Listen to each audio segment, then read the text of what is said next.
Good afternoon, ladies and gentlemen. I welcome you to the information event for the industry from the AMVS, the Austrian Medicines Verification Systems Limited. I'm also pleased to welcome the CEO of the AMVS, Christoph Lendl, here on my right side, and we will have Daniel Dangl also in the faculty for this afternoon, and we will have a special guest with us, Roman Guba from the Slovakian NMVO, who will give us an overview of his experience after 5 years of verification in Slovakia. I think this is quite a good opportunity to see how other countries do. So this afternoon we will have quite a lot of information. I think it proves again that the AMVS sees himself as a service provider. We will have news on the alert management system, digital alert management systems, and several other topics, of course. I invite you to raise your questions in the chat. So we will see it here and we can go through them accordingly. The stream itself will be available after the event at our homepage, of course, and also the presentation will be available for download directly on the website. So with that, I hand over to Christoph and you lead us through the agenda. Thank you so much, Wolfgang. It's an honor to have all of you with us this afternoon, as always around this time of the year. I'll quickly take you through the agenda of today's afternoon. So basically we're going to start to quickly look into the organization of AMVS, our fee model, and what is our status in terms of agreements with industry, but also with end users in Austria. Daniel, my colleague, will basically talk to you about coding and data quality.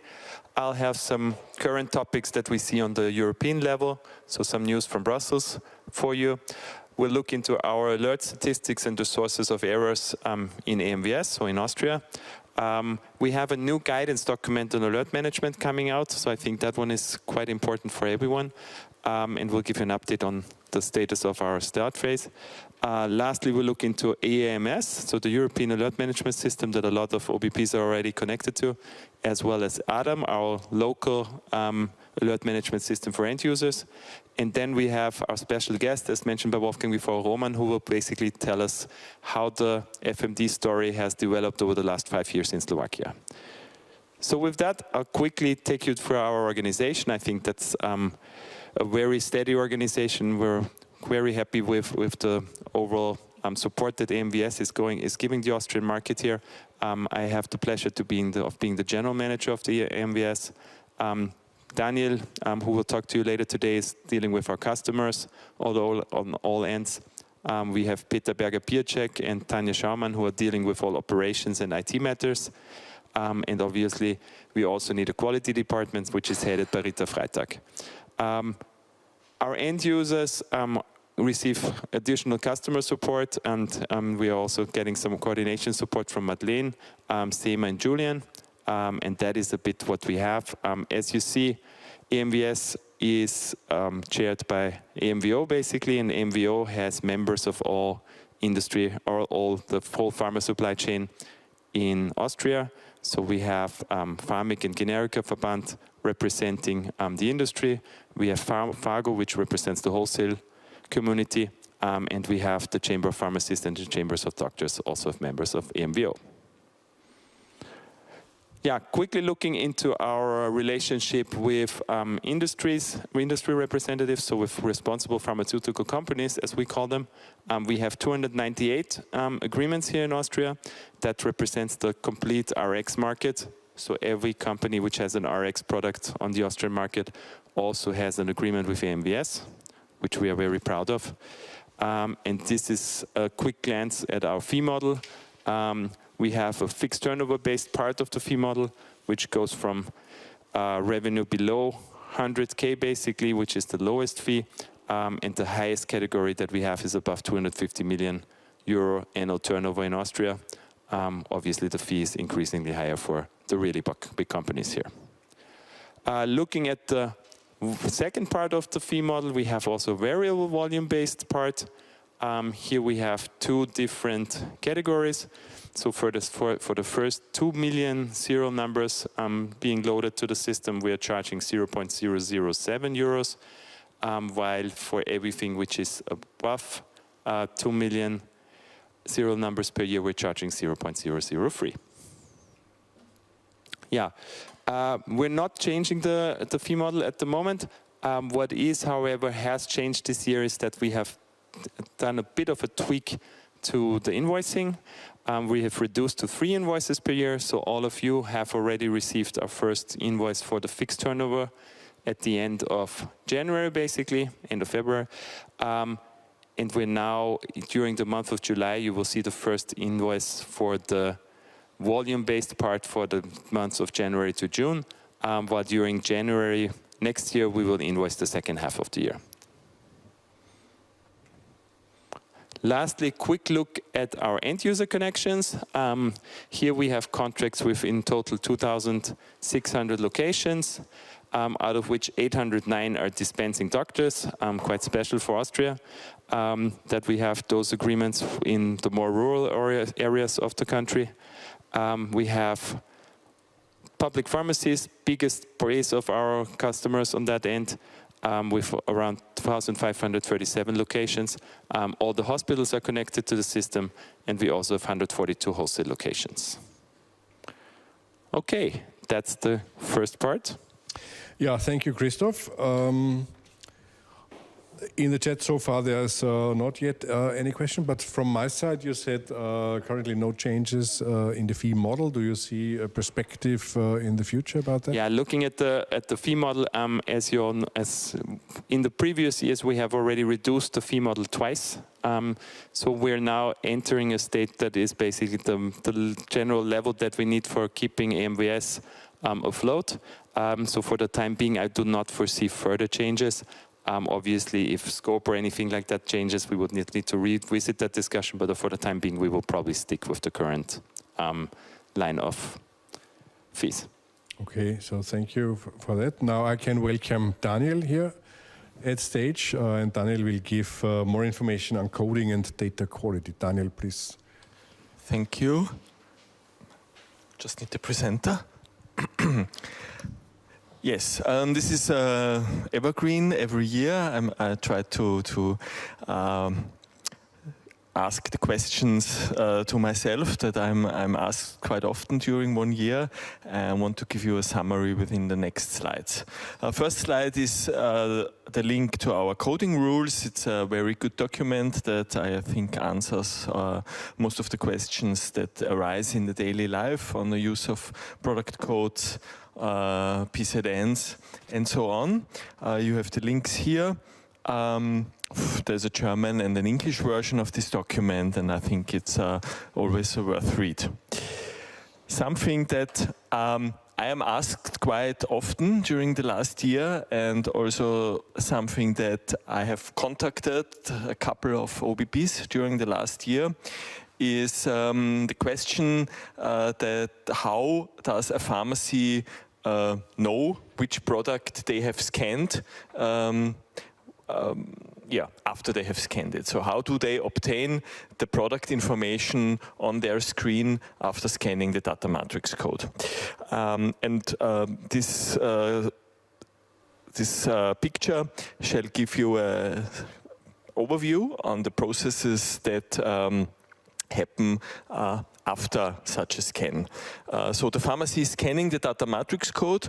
Of course, they are doing the check with AMVS on the background with the 4 data elements. But they, of course, need further information on this product. Of course, the price and also some other medicinal informations they might need when handing over the pack to the patient. And how do they get this information?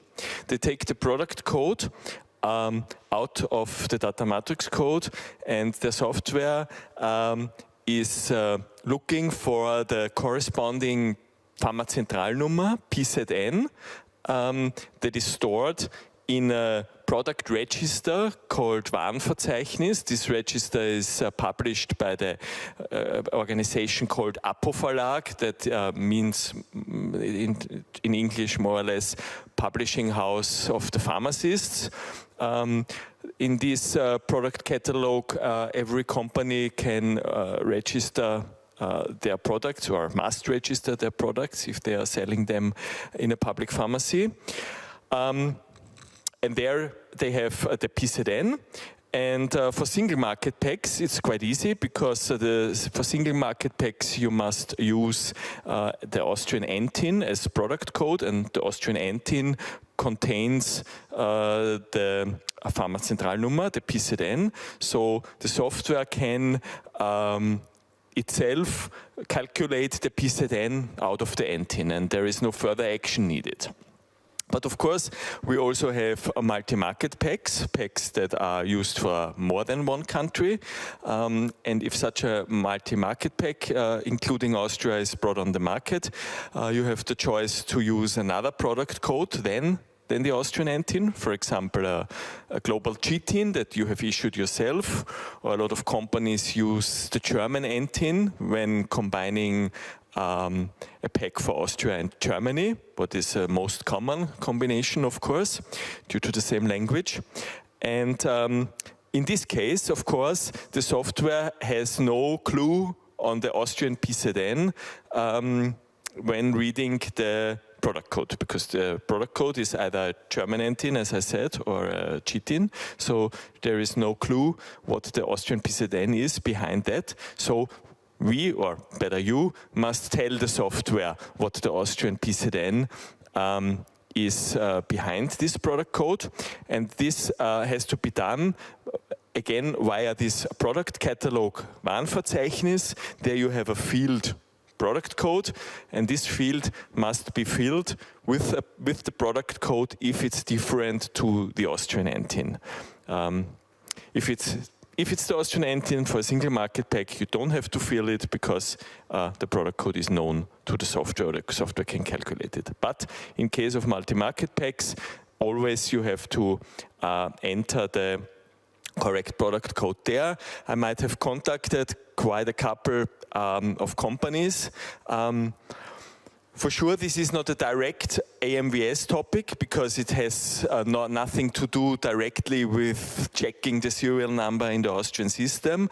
But of course, if there is an issue reading the data matrix code, for example, the software does not show any product information, then it's in most cases our organization that is contacted, because we are attributed to the data matrix code in the mindset of the end users. So that's why we randomly also do a check if everything is correct there, and might contact you. But for new multi-market products, it might be a good idea to establish a procedure that enables you to store this product code in this product catalog. On the other side, the software has a second option to obtain the product, or the PZN, out of the product code, or not out of the product code, but to link it. This is the so-called lookup directly in the AMVS system. That's why you also have to upload the Austrian PZN with the Austrian master data into the Austrian system.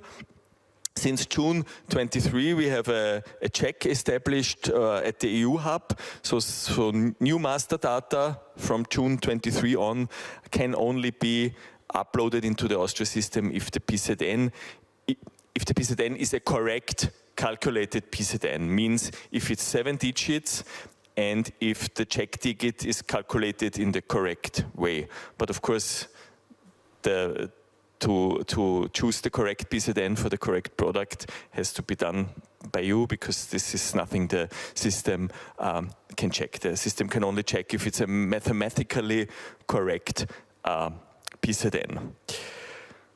So this helps us a lot because it prevents us to get new master data with wrong PZNs in the system. Another question that I'm asked quite often is, do I have to keep the 1D barcode or do I have to remove it?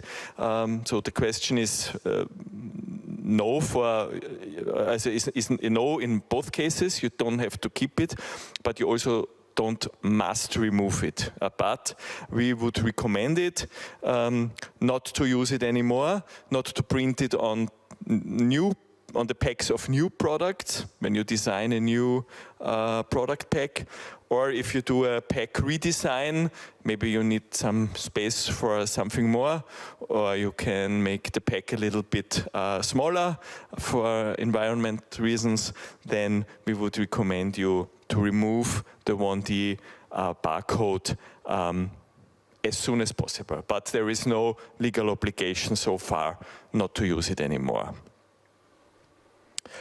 GS1 has established new, in their specifications, they have established new requirements regarding the upload of the expiry date. These requirements will apply from January 25, so the beginning of the next year. So the GS1 specifications from that day on do not allow anymore to use 00 for the day. That currently is an alternative for the last day of the month. So from next year on, we would ask you only to use the correct date, so means 31 for December, or all other months that have 31 days, and for the other months, of course, always the correct figure. There has also been already started a change at the EU hub to establish this requirement for the data upload. I'm not sure if this will be established by the end of this year to meet this deadline, but someday it will be established, and then it might also not be possible anymore to upload the data technically with 00. Of course, GS1 is always also willing to help you if in case of questions. We have a very good cooperation with GS1 Austria. I want to say greetings to Poppy. I know she is watching us today, and she's always supporting us in case of questions regarding data matrix code, and always also happy to answer your question regarding GS1 questions. I think that's it for the moment. If there are questions for my first part, then of course I'm always happy to answer. Yeah, thank you, Daniel. There actually is a question in regards of the NTIN GTIN. So do the marketing authorization holder need to register the product code, GTIN, of a multi-market pack in Warenverzeichnis? So in the Yes, no, that's yes. This is what you said, I think? Yes. Yeah. So for me, what I take away is the easiest thing is you have all data correct in the master data, yeah, and all data correct in the Warenverzeichnis. Yes. And when you're not sure if the name of the product on the back is complete, because the name consists of the trade name or the substance name and the non-proprietary name plus dosage. Yeah, I think I skipped a slide, to be honest, this one. Maybe I was too fast with my fingers, because I wanted to make you, and this is also the product name that we just wanted to talk. There's currently an initiative, a European-wide initiative regarding data quality, and I want to make you aware of this initiative, that some companies don't use the correct full name of the product, like it's printed on the pack in their master data.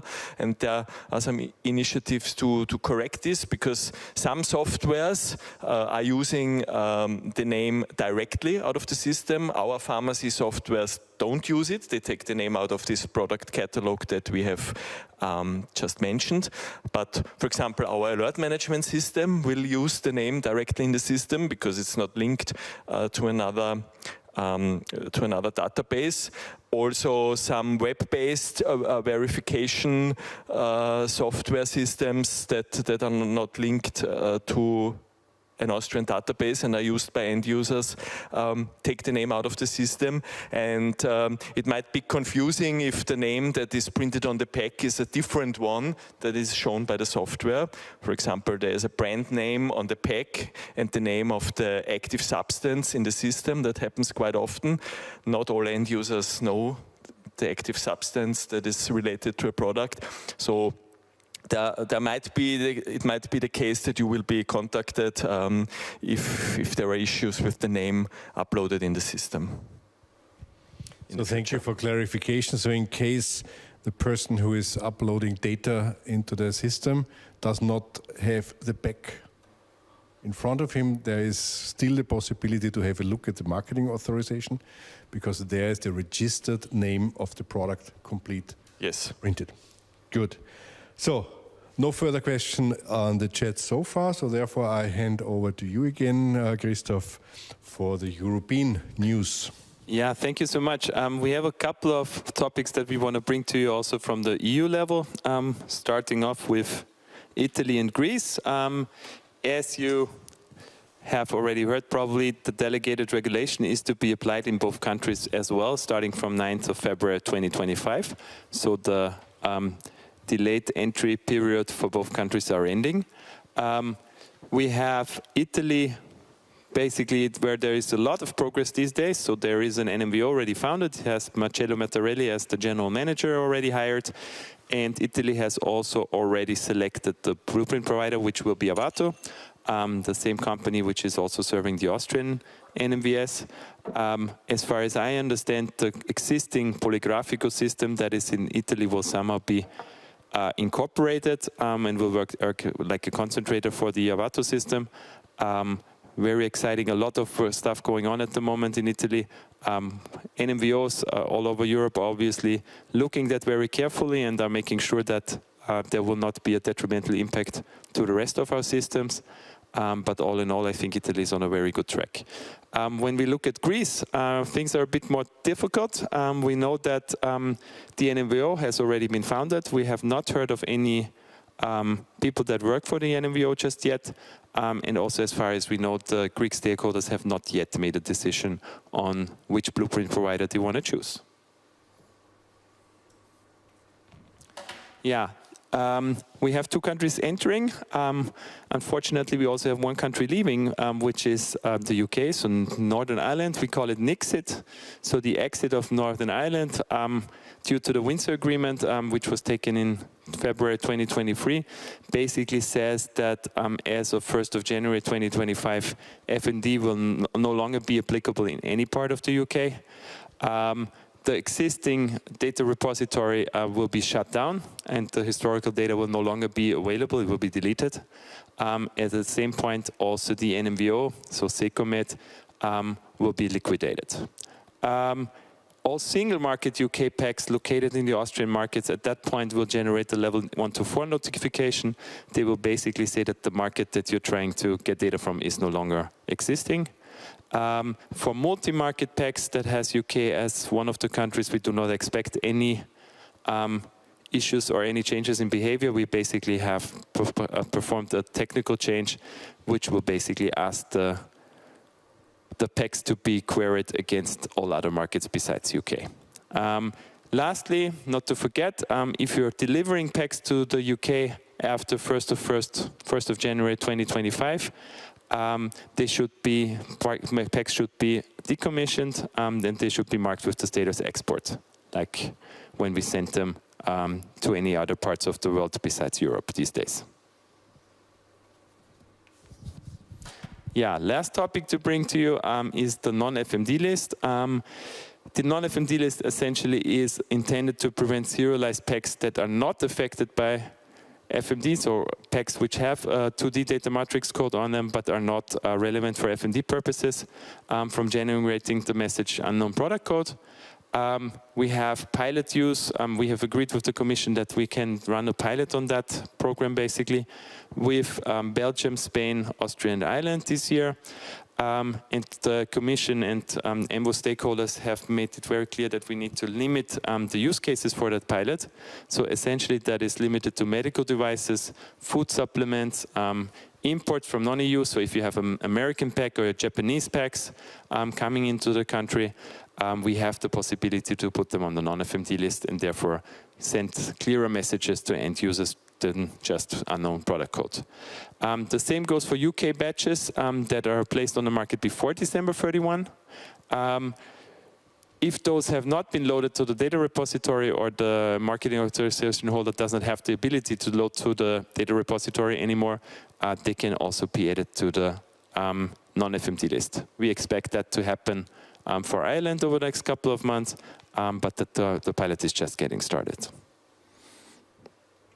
Okay, that's what I have from the EU perspective. Thank you, Christoph. So there are currently no further questions in the chat. So just from my side, given that Italy and Greece are entering the market, Northern Ireland leaving the market, will this have any impact on cost coverage, fee model, something like that? Yeah, I mean, I can only, from Austrian perspective, the change in fees will be rather insignificant. Obviously, if you're representing an OBP, you will have additional fees to be paid in Italy and Greece at some point. But at this moment, we do not expect a major drop in fees for Austria due to the entrance of Italy and Greece. Okay, thank you. And in regard of the non-FMD list, what shall I do as a company when I want to have a product on this list? Yeah, I think the best thing to do is to align with Daniel and myself. Basically, we will then pick up the discussion with the authorities if the proposed product falls in scope of the pilot, and we can recommend it for use of the non-FMD list. Okay, so there's a question incoming. In the situation where not all medications have been scanned, a database is available to check which products have not been scanned when reaching shelf life. There's no question mark, but I guess it's still a question. So I think it goes in the direction when the product reaches the shelf life, can I somehow check if all products are dispensed or not? I hope I interpret this correctly. I mean, if you still have something on stock, then I guess it will not be dispensed. When it's in the trade, there's no possibility currently. No, it's not foreseen in the delegated act to do stock level inventory via the system, so that would not be proper use of the system. Yeah. Good. So with that, I hand over to Daniel again for some alert statistics and sources of errors. Yes, I guess there will be some more questions and discussion afterwards, as we had yesterday in the German session. First, some statistics.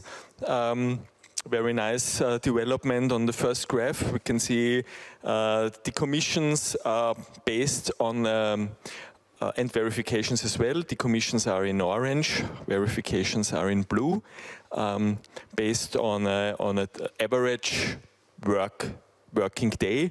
We are comparing always the January of each year, and we can of course see a very good development also from 23 to 24, even more, even 30,000 decommissions more per working day in January.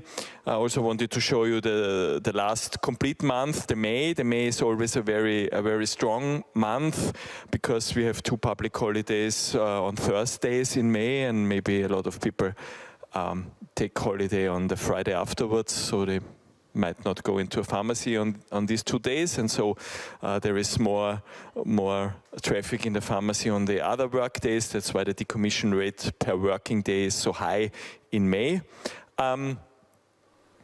Same we see in December, more or less. But if we calculate this up to the whole year, we have a decommission rate around 95% compared to IQVIA market data. So what we can say is that more or less everyone is doing what he has to do regarding of decommissioning of PECs. We also have a third color on this graph. It's red, and luckily this is only a very small part of the graph. This is the number of alerts per working day, and we are quite stable over the last years, around a little bit below 100. But given that the decommission rate is still is still increasing. Our alert rate is still going down. So currently we are talking about 1.005%. That means around 90 PECs. 90 alerts per working day. This is not per PEC, because sometimes pharmacists can scans the PEC several times, or does a verify and a decommission with the same data. So we of course have more alerts than PECs affected. PECs affected would be around 60 currently per working day. If we go to a European level, we see that we are always amongst the top 3 countries. The long-term number 1, Slovakia, will talk to you afterwards. But this is more or less in the same area, well below 0.01, and also almost 0.001, yeah, sorry, yeah, 0.001. Yeah, this is our, so this is a very good figure, and we are very proud on that. Also, given that we have a very diverse landscape of software suppliers within the supply chain, that doesn't make life very easy sometimes for us, but yeah, this is a very good figure. And now we have a look at how this alert that we still have, are the reasons for, what are the reasons for that alerts we still have. And what we also see is that we are also going down here every year. We are now comparing alerts per month.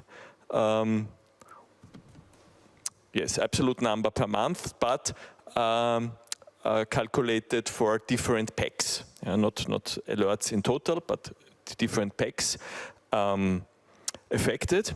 And we can see that for the red one, these are technical errors at end user level. Means that they have submitted somehow data that could not be found because something has been added to the data, something has been removed, something has been mixed. All of you know this kind of alerts, and we see a steady decrease because we take quite a lot of effort in contacting also software suppliers if we think there is still some issue. Also, the handling errors are going down. This is decommissioning by different end users, so-called double decommissioning. Most cases, 2 different end users, or the same end user is decommissioning a PEC several times. Also here, we have a good development. And last is the green. The green is the errors that you are making. We call it OBP errors or industry errors. Here, unfortunately, we had a very good development within the first 3 months of this year. We were around 100 a month. But then came April and May, and we had some issues in this month. So currently, the number of alerts calculated in an average is a little bit higher than last year in this category.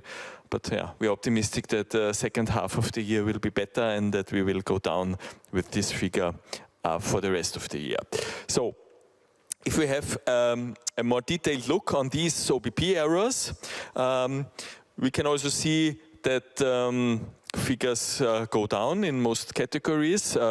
Maybe we start with the orange one. This is the so-called blind passenger PEC issues, serial number not uploaded. That means the batch has been uploaded, but one or some serial numbers of that batch have somehow, the PECs have somehow found their way into the market, but not the serial numbers have found their way into the system.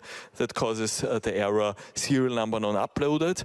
And we see a very good development in this category. If we have a look in 22, we had around 150 every month. We had 110 last year, and this year so far we have below 70 per month. So this is a very good development. We know that there is a steady improvement on your packaging lines.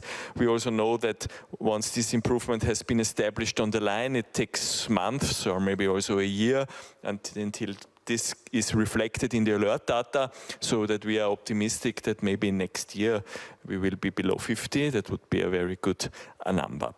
What is not so nice is the blue color, batch not uploaded. Last year, more or less, no issue.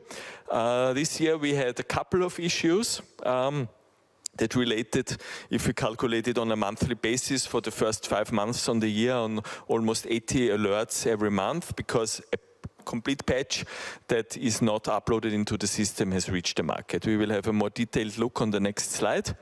Also on the third small but still existing issue, pack wrongly decommissioned, we have more or less one incident this year, and I will also talk about this on the next slide. So what I can say from this one is serial number uploaded, prime passenger packs, we are in a very good way. Batch not uploaded, if we go on to this, maybe some improvement has to be done. And we can see here that in these 2 months, April and May, we had in total 18 patches that were brought on the market but not uploaded by 12 different companies. So it's not, it cannot be reduced to 1 or 2 companies that might not have their processes established. It's of course, we have much more companies on the market, but 12 companies is quite a high number, I have to say. Positive thing is currently it's corrected very soon. So I think the longest incident was taking 3 days, 3 working days, and this incident was creating 150 alerts in these 3 days. It was a product that was already out of stock, so pharmacies needed it quickly, and yeah, so we had a lot of alerts, but only, let's say like this, on 3 days. Some other issues were solved quite more quickly and caused also less alerts. Maybe also because the product is not a product that is dispensed so often. But still, each of these incidents creates also a quite big workload on our side. We will talk about this a little bit later. And also maybe not the best reputation if we have to tell the pharmacies the batch is still not in the system. So when talking to the companies, we receive different reasons for those scenarios. One is always the OBP transfer.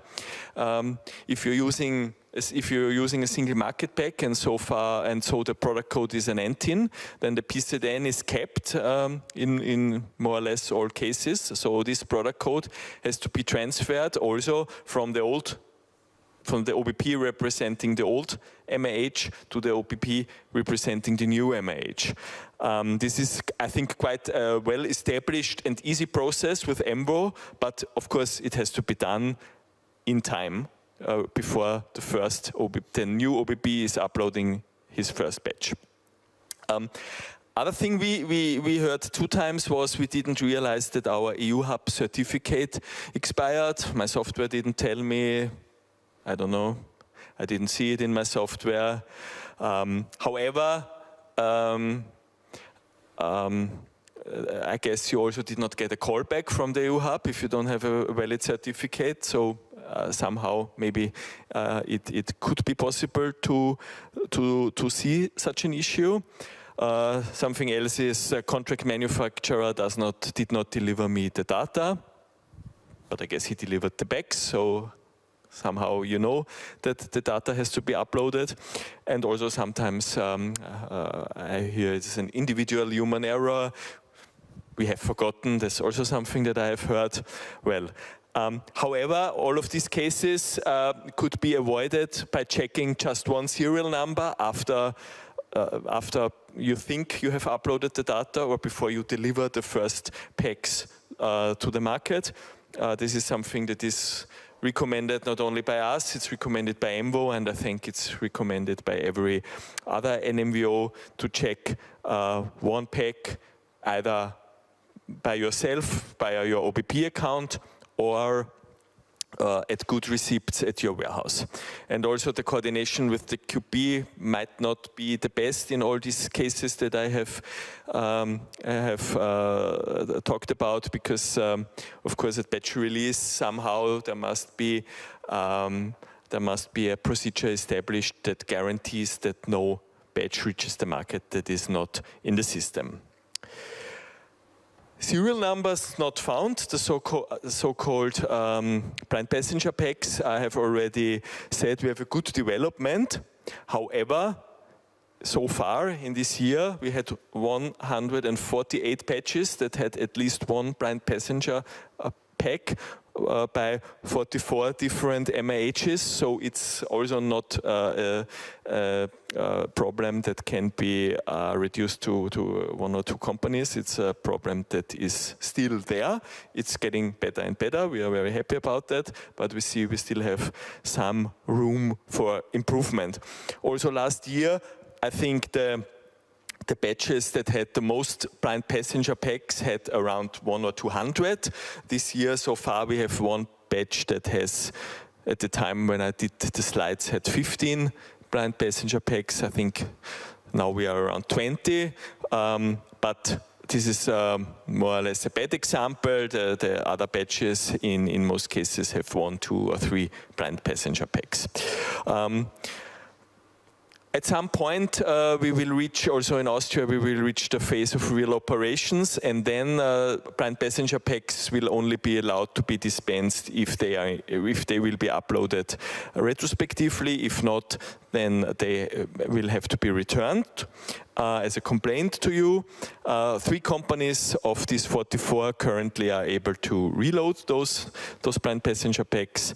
The others maybe are still working on that procedure, or they will have to deal with some complaints if they cannot upload blind passenger packs retrospectively.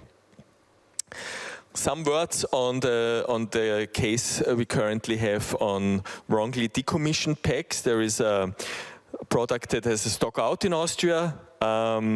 It's replaced by packs from another EU country.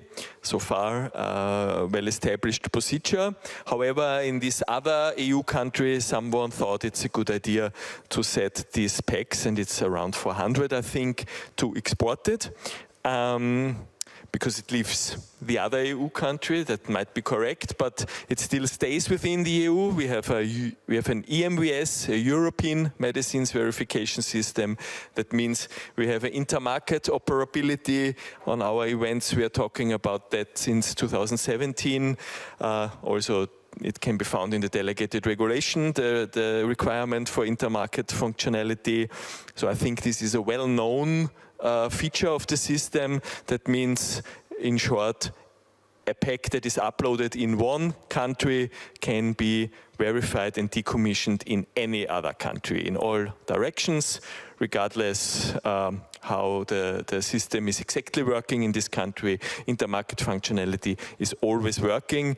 So please, in the case you bring markets from one EU country to the other, or from EVR, so also including Iceland and Norway, not only EU, please do not decommission them. Exported is exclusively to be used for export to non-EU, but then of course it's mandatory. What are we doing if we see OBP errors? In the case of a non-uploaded batch that reaches the market, we immediately inform our NCA. We also immediately inform all full-line wholesalers because they are in most cases the first ones that receive questions from their customers, means from the pharmacies or dispensing doctors. Also, if a batch contains a high number of blind passenger packs, there is always the question, what is a high number? We can say more than 5 maybe is already high. Sometimes when talking to companies, I hear, well, my batch has 30,000 packs, so 5 is nothing for me. That might be correct, But if we take the position of the other side, for example, we had a pharmacy this year that received 5 packs from a product. 3 were blind passengers, they were not uploaded. Then they asked for 2 more at the wholesaler, and these 2 were also not uploaded. So for them, of course, it's a big issue. For the company that has still 25,000 on stock, maybe not, but we always have to see both sides. So I think, yes, a number of more than 5, especially if this number come within a couple of days or a couple of hours, then it's an issue that has to be, a quality issue that has to be reported. Also, we inform our NCA if we have a pack that is proved that it's not a scanning issue, so where we have the picture and we know that the pharmacy has not, the pharmacy system has not sent the wrong data. But if we don't receive any feedback from you, then we also have to inform our NCA on a potential falsification. That means if you see blind passenger packs within your alert data, please come back to us within 3 working days. So yeah, we are working quite a lot together with our NCA. The cooperation gets stronger from month to month, I have to say. They are very much involved. They are also very much interested in the alert management system that we will show you later. So yeah, it's also a very good development when it comes to issues on the market. And this was the last slide for this part of my presentation. And I guess we have some questions now. Thank you, Daniel. In regards of the information to full-line wholesalers, if in case of blind passenger packs, what does the wholesaler then do? Not in case of blind passenger packs, in case of a non-uploaded batch. So that means, well, we're still in the start phase.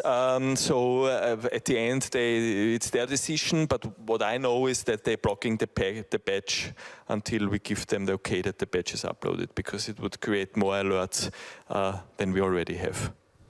Yeah, so basically trying to limit the damage a little bit by once we realize that there is a not uploaded batch in the market, we basically kindly ask the wholesalers if they can hold back a little bit with that product.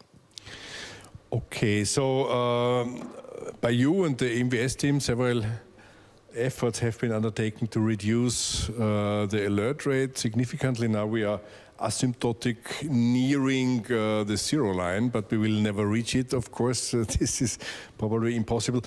What else could we now do, especially what else could the industry now do to further improve the level of the industry alert rate? Yeah, I think and this is also something that causes the most alerts, is a batch that is not uploaded. So to perform checks for every single batch before it's delivered. This, I think, is the key issues. If you're still having a lot of batches with blind passenger packs, maybe look at the procedure at the packaging line if there is some room for improvement. On the other hand, we're still having some small technical issues with software solutions where we try to get them solved together. Of course, the issues get more difficult, but as we come into a more detailed grade, because the mass alerts have gone. And regards handling errors, we are also collaborating with our stakeholders. If we see that, for example, a pharmacy has a lot of double decommissioning, then also maybe also the chamber, not maybe, the chamber of pharmacies is sometimes talking to those pharmacies what the issue might be on that case. So we still see also on a monthly basis in this field reduction. But yeah, also here, until we see it in the big picture, it always takes some time. Okay, thank you. So I have no further questions in the chat, and therefore I can hand over to you again, Christoph, on the new guidelines regarding alert management due to the digitalization ongoing. Thank you so much. As you all know, we're currently still in start phase operations. We're analyzing alerts. We're not categorizing as possible falsification yet, and the final decision currently still lays with the dispensing at the dispensing location. Nevertheless, we already have to fulfill our duties. So our competent authorities have already mentioned that relevant duties as described in the document need to be fulfilled, and there can be sanctions if those are not followed. In regards to the end of the start phase, we're essentially currently still in evaluation. We have our next board meeting on Thursday, and again, that will be a matter of discussion, of course.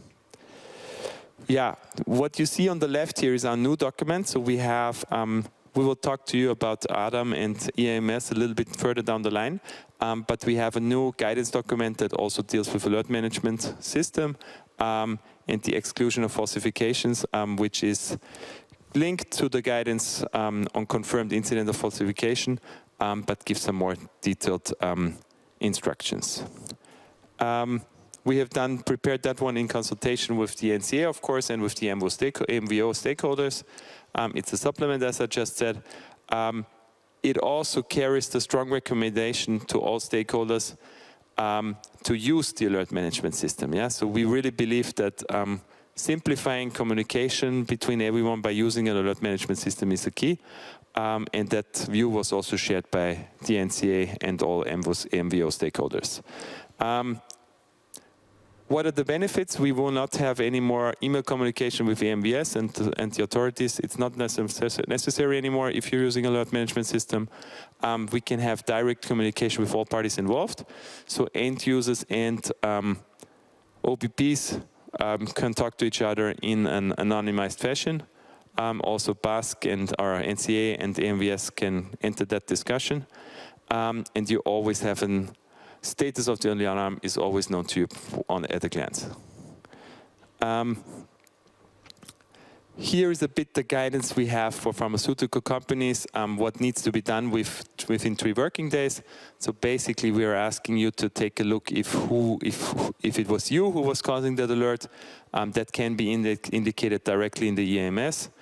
And then we're basically asking what is the reason. So a bit more detail on that. Could be data incorrectly read by the end user, so that's a technical alert, handling data, but could also be, as you all know, we have the cases where we have data not uploaded, where we have accidental deactivation. We have seen all of those already this year. If the error can be corrected by uploading the missing data, the guidance will also give you the 10 days, which is also the timeline that has been established technically in the system for rectification of data errors. Yeah, this is a quick illustration. You see that you have 3 days to provide feedback. You have 10 days for correction of process errors. Good. Thank you. In regard of that, I think we come to that point a little bit later, but there is a comment in the chat in regards of the instruction of you of the AMVS in regards of the status change, which might be in contradiction to the EAMS handbook, because according to AMVS, the marketing authorization holder is not allowed to close the alert. According to the EAMS handbook, it is allowed. And in their opinion, the special rule for Austria will raise the error rate of alert management. I think we come to that question, but you can answer it, of course. I think I can take it as well. The guidebook, what is it called? The EAMS. The handbook, yeah. So the handbook clearly demonstrates that the local legislation is the one which supersedes here. And also we're not the only country who does not think that OVPs closing alerts by themselves is the best way to go ahead with this.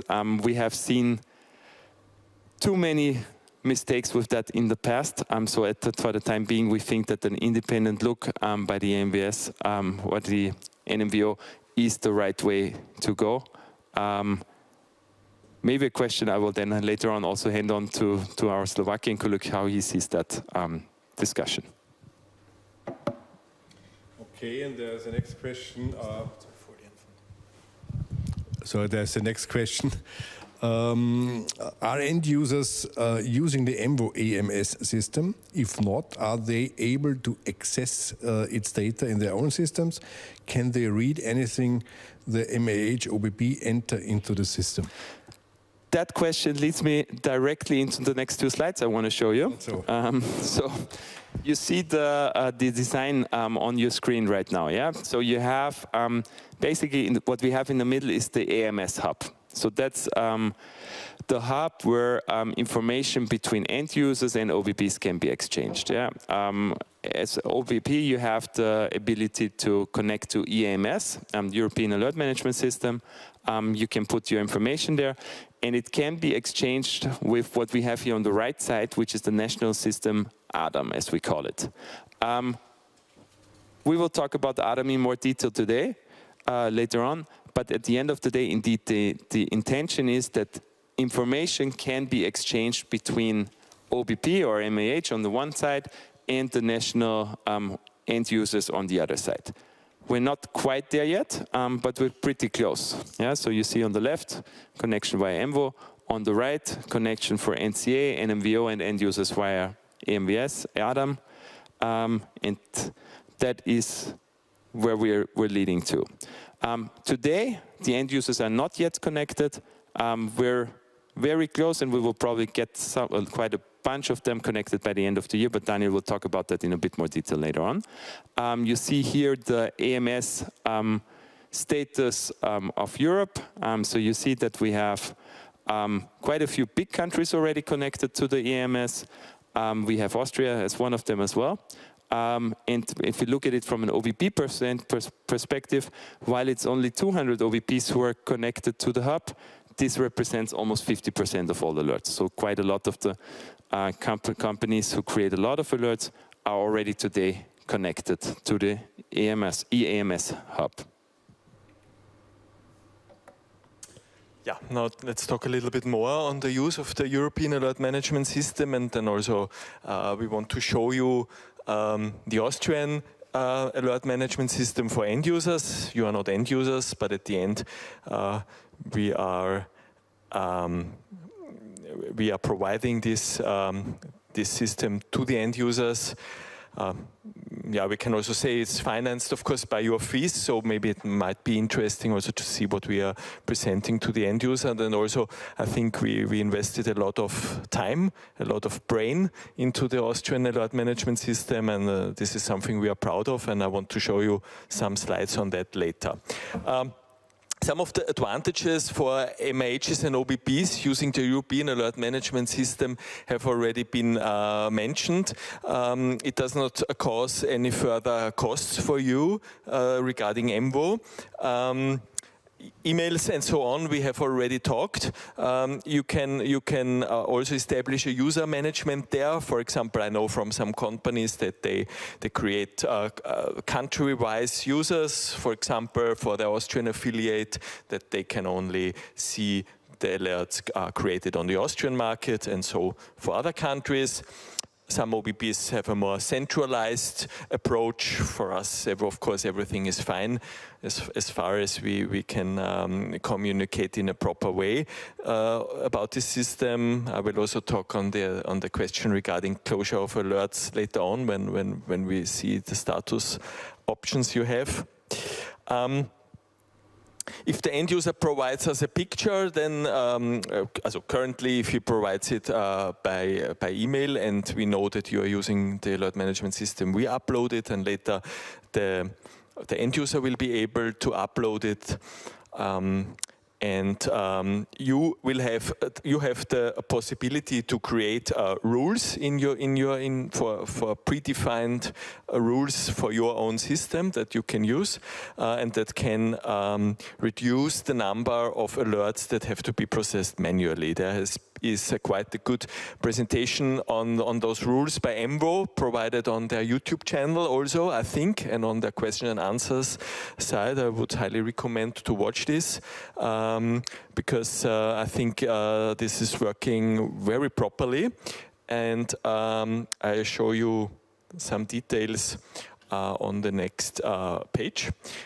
This is especially regarding serial numbers, because this is more or less the most common issue when it comes to not found data, to technical errors, is that the length of the serial number is not correct. It's either too long or too short.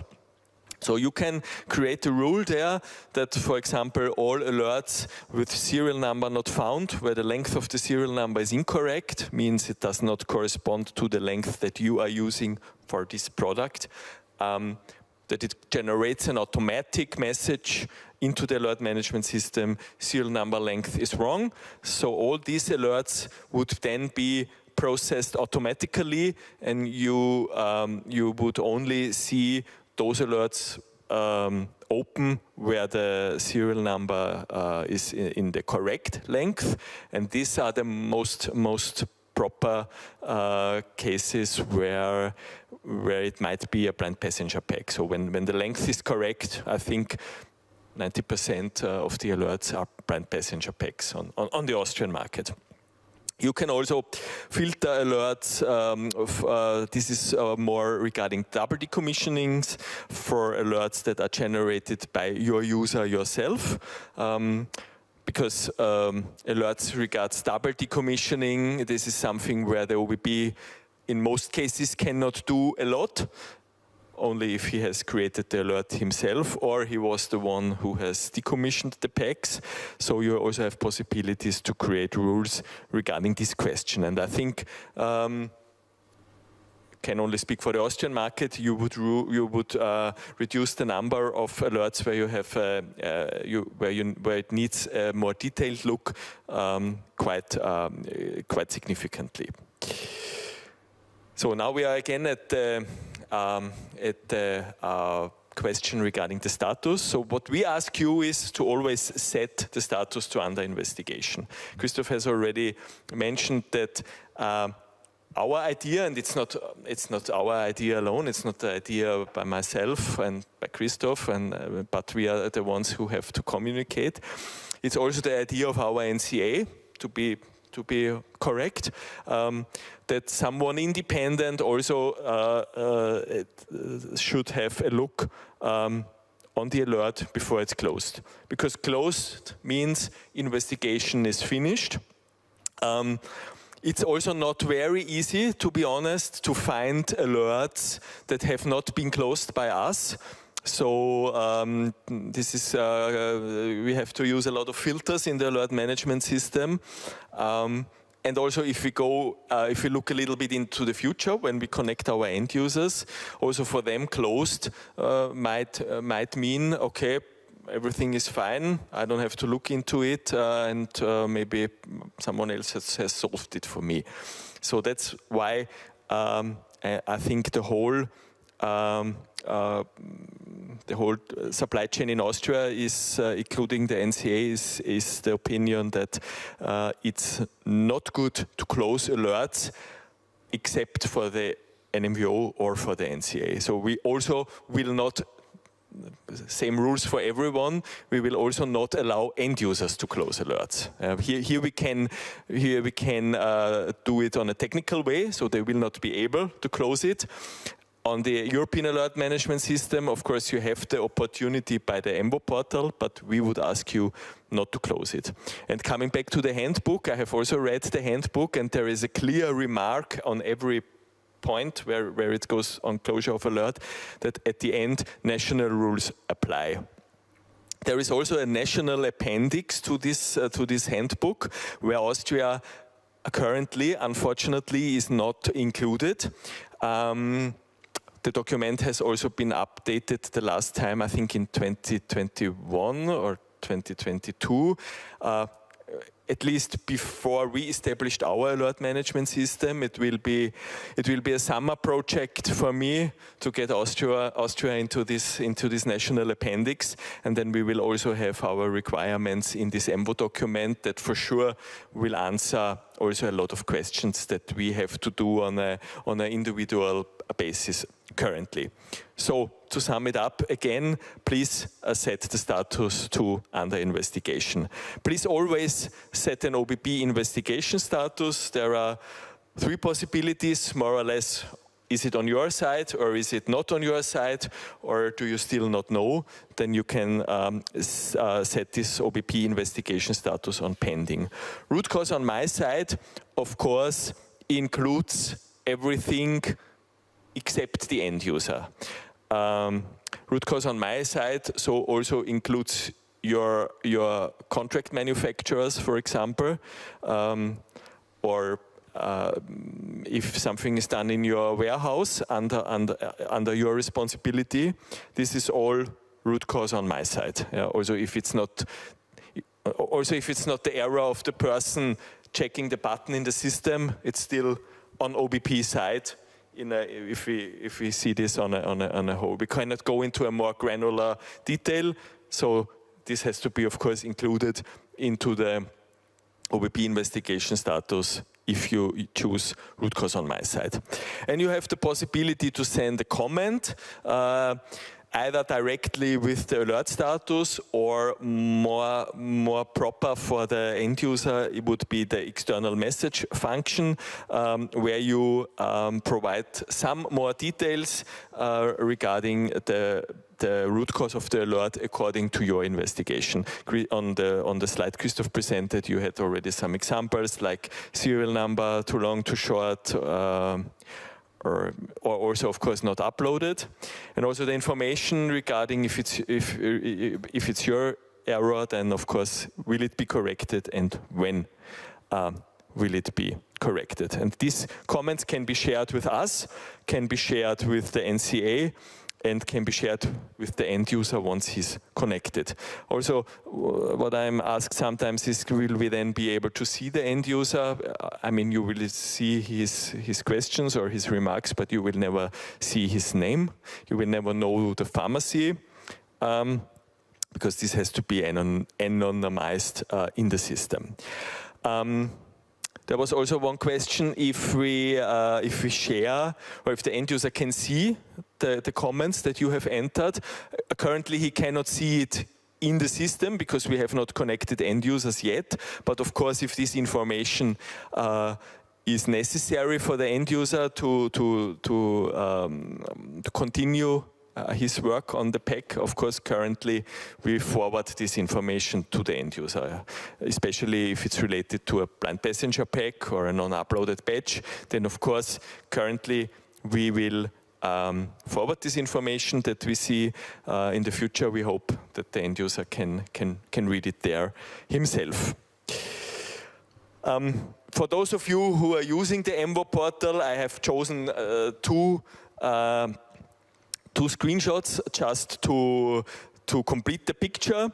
You have either the possibility to do all these 3 steps that I just mentioned: alert status, investigation status, and comment message function. You can do that for several alerts, like we see here on the overview page, or you can go into a single alert and you can do it there, just for one alert. There is, these screenshots are taken from the EMVO help and question and answers page, where you have the link on both slides.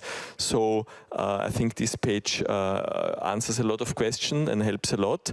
I can only take the screenshots from there because I'm not an OBP, I don't have access to this portal. And also the presentation provided by EMVO on the YouTube channel is also very helpful and gives a lot of details. So now going to Austria and to our alert management system. The advantages are more or less the same.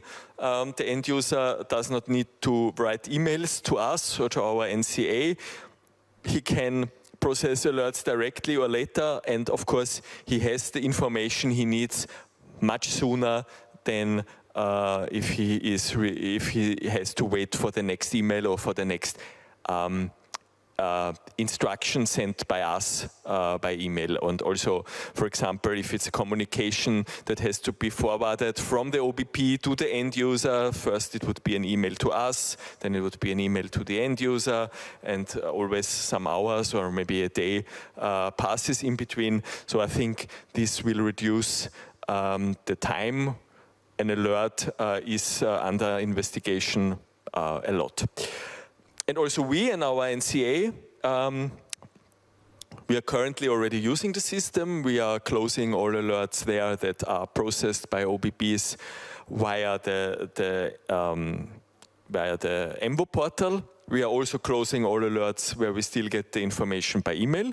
We transfer the information from the email into the Austrian system. That takes quite a lot of time and is quite hard work, because you have to be very concentrated and you are copying and transferring information, so you have to be very concentrated, and yeah, but it's a good exercise for the future, and it also, I think, gives us a good overview in the alert management system on the status, on the overall status on all alerts we have. The end user, we and the NCA can also see the remaining reaction time they have, and after 3 working days, these alerts are escalated automatically and directly, so the NCA can also just set a filter, and they can also only see the escalated alert, means those alerts that have not been solved, within 3 working days. This is a screenshot of the Austrian system that we call ADAM. It's German, of course, because our end users need German language. But the thing that I want to show to you can be easily explained. We have here 3 red boxes. On the left top, we can see the status of the alert. It's the same colors that EMVO is using. It's still, here means it's new, this is new. Here we are writing to Untersuchung, that is a signal to the end user that he has to start his investigation. Below that we see 5 days, because this is calculated in calendar days. That means if the alert, for example, is created on a Thursday, then he will see 5 days, because it's 5 calendar days, and the system is automatically adding weekend days and also public holidays that we enter into the system automatically, so the end user will always see the correct number of calendar days. And he will also see a suggested reason for this alert. This is maybe the most important thing. In this situation, it shows to him that the elements of the data matrix codes were submitted incorrectly. He can also see on the right, in the big red box on the right, he can see the data that he has sent. And also the data that are in the system. We will come to that later. And what he then has to do is to check the big red button in the middle that says to him that he can start with the investigation of the alert. So we have chosen the classical technical error where the data submitted is wrong for this example alert. He will then be first asked that he shall compare the PEC data with the data he has submitted. And also the system already gives him a hint on the right side, marked in yellow, what could be wrong. Because here you see that at the end of the serial number you have the same number combination that we have at the beginning of the product code. So this might be, in a most probable way, the reason for the alert. So in this case, he will see that the serial number is not the same as he has submitted on the PEC and will choose no. Then the system will ask him to scan the PEC again. Normally, these scanning errors that we currently have are one-time errors. They are not systematically errors. So if he will repeat the scan, he will most probably have not a second alert. So he says the scan was successful and has created no further alert. And then the investigation is already finished for the end user. By confirming that the second scan was successful, he has also confirmed that it was a scanning issue, and the investigation for the end user is finished. The bag does not have to be quarantined anymore, or if he has done it directly after the alert was created, he does not have to quarantine it at all, and can dispense it to the patient. So this simple workflow guides him through a technical error. In total, we have already created 13 different workflows like this for different situations, especially when it comes to handling errors and double decommissionings or wrong recommissionings. There is a bright variety on scenarios, so we have much more workflows created for those types of alerts. For technical errors, we only have a small number. One question, one remark regarding if the bag data, if it's a blind passenger pack, and if the bag data do confirm. So if step number 1, he would answer yes, because then in case of a blind passenger pack, the data of the alert is the same than on the pack. Then the system will automatically ask him to submit a picture. He will see a QR code, and by scanning this QR code with the camera of his handy, he will be directly connected to the alert management system with his phone, with his smartphone. He can take the picture directly with the smartphone and upload it directly into the system. So he will not have to take a picture, send it by email, maybe to the account of the pharmacy to copy it into the system. So the system will automatically open a channel to his phone, and he can directly upload it. So this makes it, I think, very easy.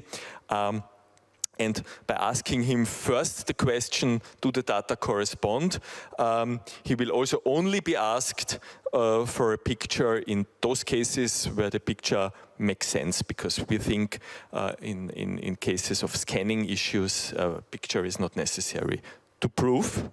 The successful scan is the proof. So that was a small glance in the alert management system. Christoph will give you an overview on our timetable. Then I think we will answer some questions, and then the floor is open to Roman.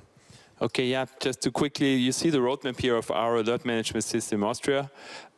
We basically started looking into that in 2022. We decided to go with ADAM, so with the alert management system that is provided by Avato, who is also providing our blueprint.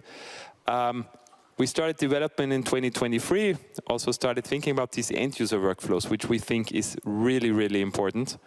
We are already, as AMVS and the authorities also can already use the system. And during this year, basically, we are implementing the end-user workflows. They're already in the system today, quite a lot of them. Rollout for ADAM for end users is something that we're currently working on.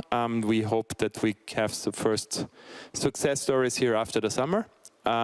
We're quite confident that it will happen. And in 2025, the idea is that we have indeed enabled anonymous end-to-end communication regarding alerts between all players, basically. We have the end users connected, and as many as industry companies connected to EAMS as possible as well. Okay, thank you both. So just to start with you, Christoph, so it's ADAM is already under pilot somehow. Are there already first feedbacks, reactions, experiences? Yeah, so we have done quite a couple of sessions with end users. The feedback so far for the ones who have looked into the system, who have tested it, has been quite positive. Obviously, we got a couple of glances, hints here and hints there that we have already implemented and have adjusted the system for. But we've talked to pharmacists, public pharmacists, to hospital pharmacists, to wholesalers. We have a session planned with dispensing doctors later in the summer, and all of those has been very positive so far. Very good, very promising. Now I have two questions in regard of alerts which are not with the OPP as a root cause. So first is that the Austrian strategy is different to the AMVO strategy in the EAMS. So not only the end user has to deal with the alert, but also the OBP. Why is that so? I think the OBP always has to deal with the alert. I mean, there are situations like double dispenses where he cannot give a lot of information, but regards data upload, of course, the OBP has to deal with the alert. Yeah, I also think that that question is probably more on the end user alert side, so where we're talking about double dispense and so forth. Our NCA has given us the guidance so far that we also need some comments from the OBPs on that. We have already discussed with them if that could be adjusted at some point to the European best practice guide. That's a discussion that's still ongoing. Obviously, as soon as we have a conclusion here, we will update the OBP community as well. But what I can see also when I look into the AMVS, in our AMS, we see, I think for those alerts that maybe this question is dealing with, there have been established some of those automatic rules that I have talked about. So there has been sent a comment also for double decommissionings, for example, that it has to be investigated by the end user, what is fair enough in this case. And I think this is sufficient in such a situation. But if there is no comment, the OBP cannot responsibly comment on the root cause. Is this now then with this alert management system, there's an option that there's always some comment on end user failures? Yeah, I mean, if there is absolutely no comment for also on a technical issue, then it's hard for us to know what's the reason. But what do you do then? You contact the end user, or? The OBP, you mean? If there is, for example, a status set but no comment, then yeah, we have the possibility also to send a message and to ask for a small comment, like serial number too short, or it depends on the situation of the alert, or we write an email directly to our contact at the OBP. Yeah, that's what we are currently doing. Okay. Good. So far, the questions in the chat to that. Okay. So now we can again welcome Roman Guba from Slovakia to give us his 5-year experience of verification in Slovakia.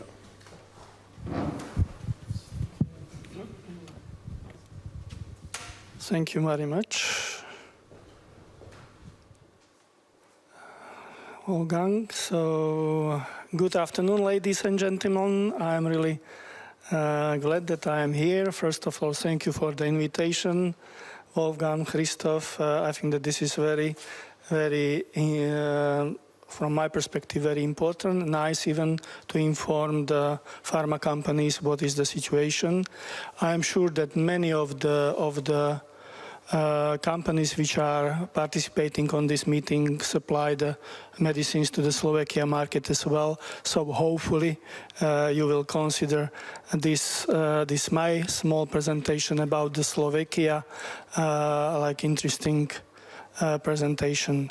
So allow me introduce myself. My name is Roman Guba. I am General Manager of the Slovakia Verification Organization. I started with the organization from the beginning, from the start of this organization in Slovakia from 2017. Some basic fact about the small country in the middle of the Europe. Slovakia is a really small country with the from the west to the east is approximately 400 kilometers, and from the south to the north approximately 200 kilometers. We have 5.5 million inhabitants.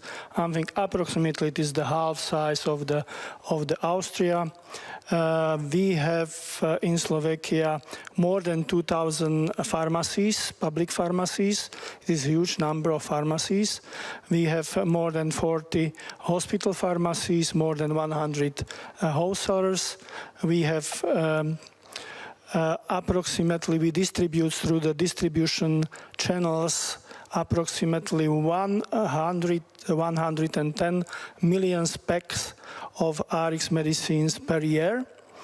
We have the three main national competent authorities which are involved in the FMD itself. It is the Ministry of Health, of course. It is the State Institute of Drug Control, which is the institute which is governed by the Ministry of Health.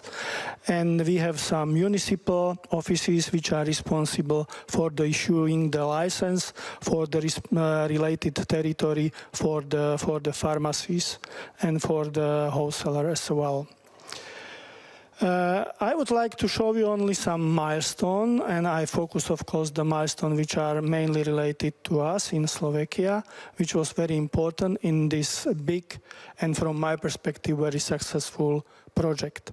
And you will see why I consider this project like a very successful project.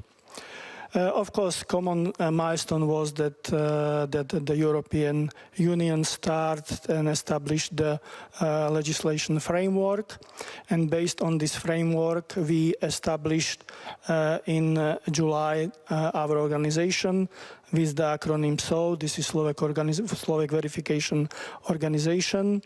I will later on show you some detail about our organization. A very important milestone for us was that we recognized together with our NCA very quickly that the management of the alert is the very, very important part which is missing directly in the verification setup and system itself. That's why we in 2019 established and put to the production our local alert management system, and it was a very important step which helped us a lot because of the setup of our organization. Very important point for us was, of course, that in June 2020 our national competent authorities agreed to put to our legislation and harmonize our legislation with the FMD. And then in 9th of February 2021 was another very important milestone for us. It was the ending of the stabilization period. From this time frame, all packs which are not successfully verified through the system should go to the quarantine and can be removed from the quarantine only if the alert which is behind this product, behind this pack, is solved. And really this year, 9th of February, we celebrated the 5th anniversary, and we were together with our NCA, with our stakeholders, including the pharmacies, representative of pharmacies, including the representative of pharma companies. And I have to say that it was very nice celebration, and from all sides we heard that they consider this project like a very successful project and successful implementation of the FMD for my country. So now a few words about some detail about this milestone. First milestone was, as I have mentioned, establishment of the Slovak Medicines Verification Organization, which was founded in 2017. There was and there are 4 founders. IFP, it is the Association of the Innovative Pharma Companies, which belong in the European level to the FPA, GENAS, which is Association of the companies with generic medicines, which belong to the Medicines for Europe. Of course, Chamber of Pharmacies, which belong to the PGU, and the Association of the Distributors, Medicine Distributor in Slovakia, AVEL, which belong to the GIRP. Slovak has the 3 full-time employees. We have support from some external services, so we outsource some services externally. For example, like finance services or the legal services. For us, is the common provider like the Austrian. Austria has the Arvato, like the blueprint system. So we have the Arvato, which support our blueprint system. We sign contract with the EMVO, of course, like the other countries, to connect our verification system to the European hub. We established in Slovakia the very transparent and very simple fixed fee model regarding the funding of our verification system, and we have approximately 300 MAGs, and probably if you are involved in this, for example, in 2024, the fee is in the level 3,800 euros. We have no problem with this. Even we discussed this and consult with the pharma industry, and it was fully accepted, this model. We established our relation with the end users based on the terms and conditions. Again, it was very, I think that good approach, which not create many workload for all of us in organization, and we are trying to manage the organization in line with the common industry standards, like the other similar organization in Europe. So it was about the milestone of the SOOL. Now some words about the Slovak alert management system. I already mentioned that we established this alert management system very quickly. During this time, when we decided to go this way, we consulted this with EMVO, and during this time there was no clear answer if the EMVO would like to establish such alert management system, common alert management system, or not. There was the huge discussion, and the final decision was not very clear for us. That's why we, together with our NCA, decided to develop our local management system, and it was developed very quickly, and I will show you why. And it was put to the production directly in the 2019. And why it was so quick? Because we implement the functionality of the alert management to one NCA system, which is used and which was used during this time and is still used by this time by all our pharmacies, including the wholesalers, for some reporting purposes. And this system is very familiar for all end user, all pharmacies, all wholesalers in Slovakia. That's why there was no big problem to sell this idea to the end users, and it was very huge important factor that this system was accepted from the beginning by all end users. And really it is the alert management system which is in the end owned by the NCA. It is unique in the Europe that it is owned by the NCA. Only the functionality, or we are responsible, like the Slovak verification organization, for the functionality of the management of the alert. So to this system we have connected all end users from the 2019. And from the other side, from the MH, or from your side, from the pharma companies, if you represent OBPs or MAGs, almost all these MAGs, which I already mentioned, is 300, are working with this system, and the functionality of this system is very similar, like Daniel just described. So it allows anonymous connection between the end users, between the pharmacies or wholesalers, and from other side, from the MH side, and of course, very important part and very important. Users of the system are national authorities, because they are responsible for the closing of the alert, which we are not able to explain that it is, for example, the technical reason for the alert. And then, for example, this year there is approximately 40 cases which were not we were not able in the organization explain why it happened, and it was escalated to the national competent authorities, and half of them are already closed by the national competent authorities. So national competent authorities are really responsible to react, and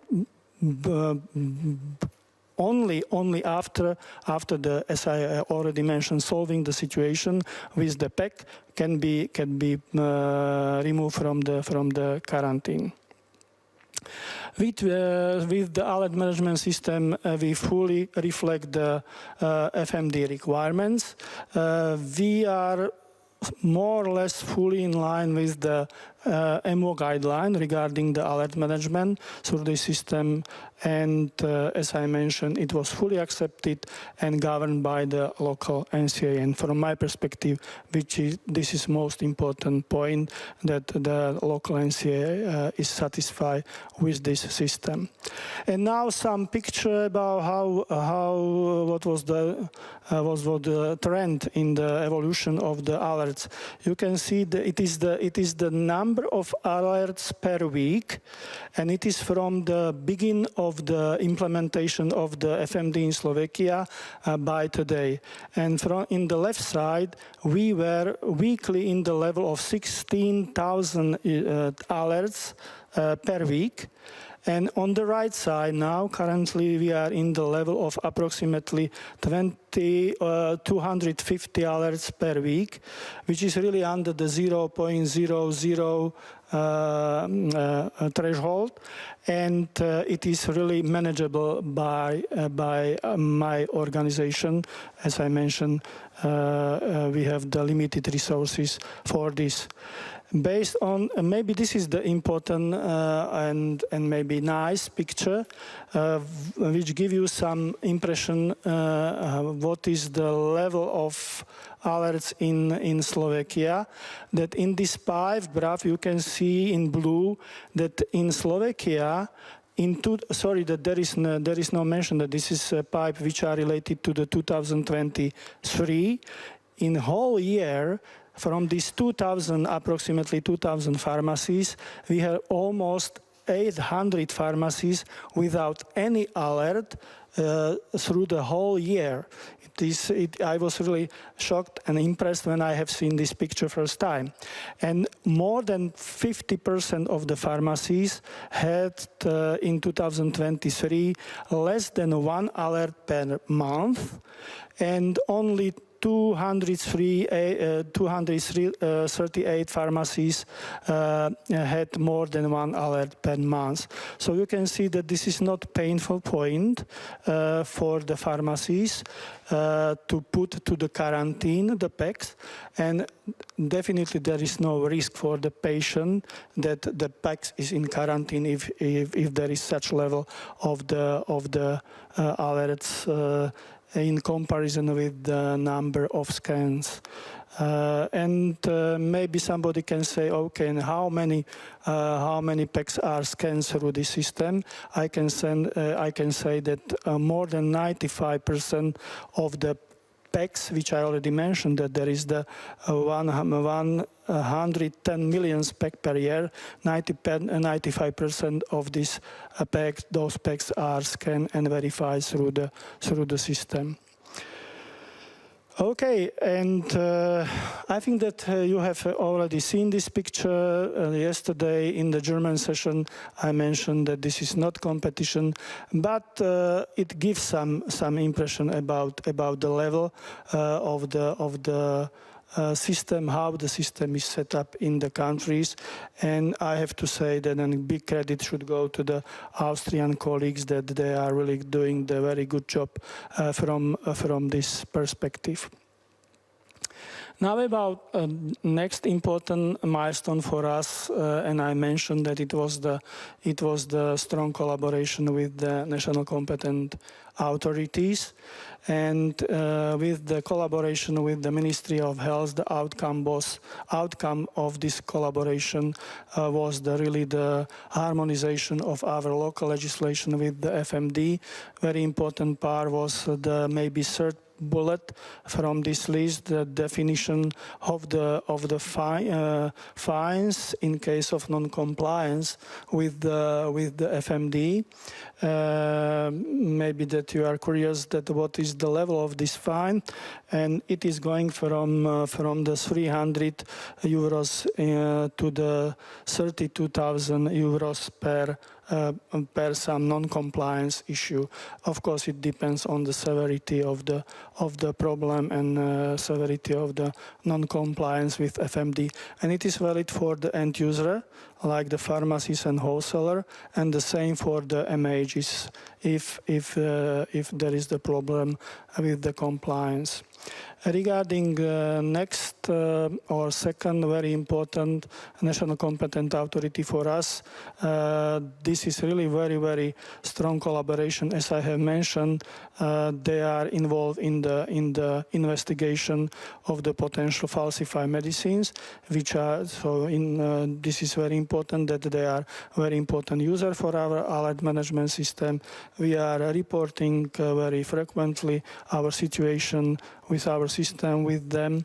And for example, this is interesting point which you have seen, like the third bullet in this list, that we are educating the inspection of the State Institute of Drug Control. So if they are going to the inspection of the pharmacies, they are informed what is the duties of the end users from this perspective. And I have to say that the inspections or inspectors are really very active, and we are now receiving many calls from the pharmacies what to have if we would like to fulfill the gaps which was recognized by the inspectors in the area of the FMD. And the municipal offices, they are responsible for the issuing the license. As I already mentioned, this NCA or those NCA offer us their system for including and integrating the functionality of the alert management to this system, and we are using this or this national competent authority even for the quick information about some issues if there is some issue with the verification system. So now I'm going maybe in the end of my presentation. So from my perspective, what is the key factors of the successful project in my country? And really from my perspective, and it was agreed during the as I mentioned, meeting with all my stakeholders in February this year, that highly supportive stakeholder, we have the highly supportive stakeholder in my country. I think that this is the same situation in Austria, as I heard yesterday, so it is really very important. Next very important factor is really strong collaboration with the NCA. We cannot do nothing without NCA if the NCA don't support us, and it is visible in my country that end user really recognize us like very important partner for the to be in compliance with the FMD legislation. A very important key point is strong collaboration in the customer group of the Arvato blueprint countries: Slovakia, Austria, Spain, France, Portugal, and many countries are in this group. And really we establish very strong collaboration, and like a group we are working together with Arvato to improve our system, to have the high quality system. We are together auditing auditing the Arvato and so on. And I would like to say now that if I am here in Austria, a huge credit should go to the Austrian colleagues, because Austrian colleagues, not only Christoph, but Peter, Daniel as well, Rita, in the quality assurance area, they are very active in the European level, and without their support, I think it will be really not, or they help us, and without them it will be probably the big problem with everything. And next point, is really from local perspective very important, and it is the strong collaboration with the local software suppliers which deliver software for the end users. I mean for the pharmacies and for the wholesalers. We have and had very strong collaboration with them.